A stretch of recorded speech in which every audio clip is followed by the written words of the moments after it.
네, 주안의 만나 1월 24일 월요일 묵상을 함께 나오도록 하겠습니다. 오늘 말씀은 요한복음 7장 14절에서 24절 말씀으로요.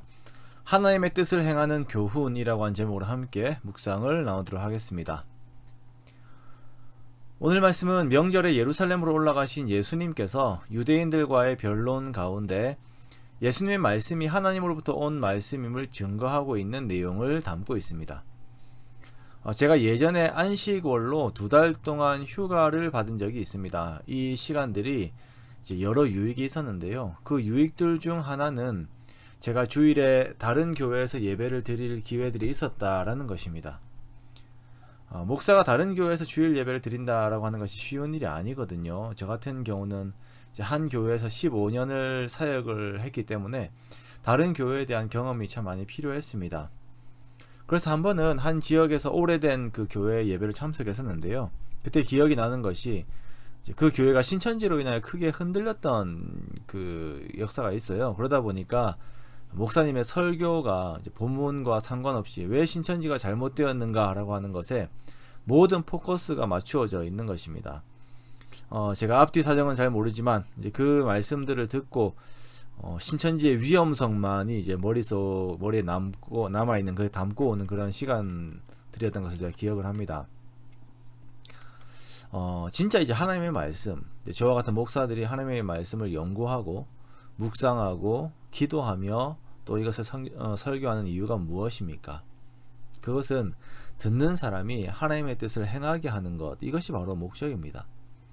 그것이 마음에서든 아니면 실제적인 행동에서든 사람을 움직이게 해야 하는 것이죠. 그것이 살아있고 운동력 있는 말씀이 되는 것입니다. 오늘 예수님께서 하시는 변론이 이에 대한 것입니다. 말씀을 전하는 자의 권위에 대한 물음을 던지는 유대인들 앞에서 예수님께서는 이 권위가 하나님으로부터 온 것임을 말씀하세요. 자, 그 중심 말씀은 16절과 17절의 말씀입니다. 예수께서 대답하여 이르시되 내 교훈은 내 것이 아니요 나를 보내신 이의 것이니라. 사람이 하나님의 뜻을 행하려 하면 이 교훈이 하나님께로부터 왔는지 내가 스스로 말함인지 알리라. 유대인들은 예수님이 외적으로는 배우지 않은 자, 즉 랍비의 정규 과정을 밟지 않은 자임에도 불구하고 성경과 율법에 능통한 것에 놀랍니다. 그러나 이것이 또한 예수님의 권위에 대한 또 다른 의문과 도전의 표현이기도 합니다. 당신은 어디에서 배웠는가? 당신은 이단이 아닌가? 라고 하는 의문을 던지는 것이죠. 그러나 예수님께서는 하나님의 말씀은 반드시 사람을 움직이게 하며 그 뜻을 행할 때에 행하는 사람은 하나님 안에서의 도덕적인 윤리를 함께 인식하면서 그 일을 행한다라고 말씀을 하시는 것입니다. 예수님께서 38년 된 병자를 고치신 일은 하나님의 윤리에 어긋나는 것이 아니며 예수님께서 이렇게 하나님의 윤리에 어긋나지 않는 행위와 가르침을 하실 수 있는 이유는 예수님을 보내신 하나님의 교훈을 그대로 전달하시기 때문이에요. 18절의 말씀처럼 예수님께서는 순전하게 보내신 이의 영광, 이게 순전하게 보내신 이의 영광, 즉 하나님의 영광만을 구하십니다. 그러므로 그 행하시는 것에는 절대 불의가 없어요. 예수님께서 하시는 일, 즉 안식일에 병자를 고치시는 일은 율법에 기준하였을 때에도 전혀 문제가 없습니다. 오히려 율법을 완성시키시는 것입니다.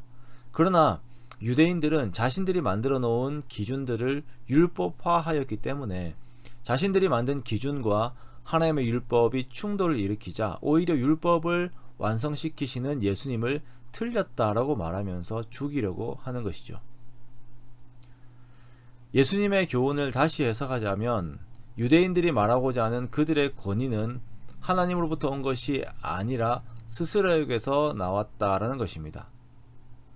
이것을 권위로 만들어서 하나님의 말씀을 거부하고 하나님의 나라의 확장을 거부하고 있는 것입니다. 그런데 이 본문 말씀을 보면서 우리의 삶을 돌아보면 우리들이 스스로 만든 교훈들이 여러 가지 울타리들을 쳐서 사람들 혹은 나 자신도 거기에 가둬놓고 하나님의 말씀을 지키지 못하게 하는 것들이 있지요. 제가 대학생 때 러시아에서 일을 하러 온 여성들이 이제 교회 근처에서 일을 하다가 교회에 와서 담배를 피우면서 쉬던 적이 있었습니다. 제가 이제 술과 담배를 전혀 안 했기 때문에 그에 대해서는 상당히 의로움이 있었거든요. 이들이 교회에 와서 담배를 피우면서 교회 앞마당에서 쉬고 있는 것은 그들이 그냥 러시아에서 가지고 있던 문화인데요. 주일에 교회로 와서 쉬고 있는데 제가 그들에게 가서 이야기를 했어요. 여기서 담배를 피우시면 안 됩니다. 그러자 그 아가씨들이 정말 미안해하면서 담배를 끄고 돌아가는데 그 돌아가는 뒷모습을 보면서 아차 하는 생각을 가졌어요. 물론 담배를 피우고 하는 것을 장려할 수는 없지만 나와 교회가 저런 사람들을 용납할 수 없는 문화와 규정을 만들어 버린 것은 아닌가라고 하는 생각을 하였습니다.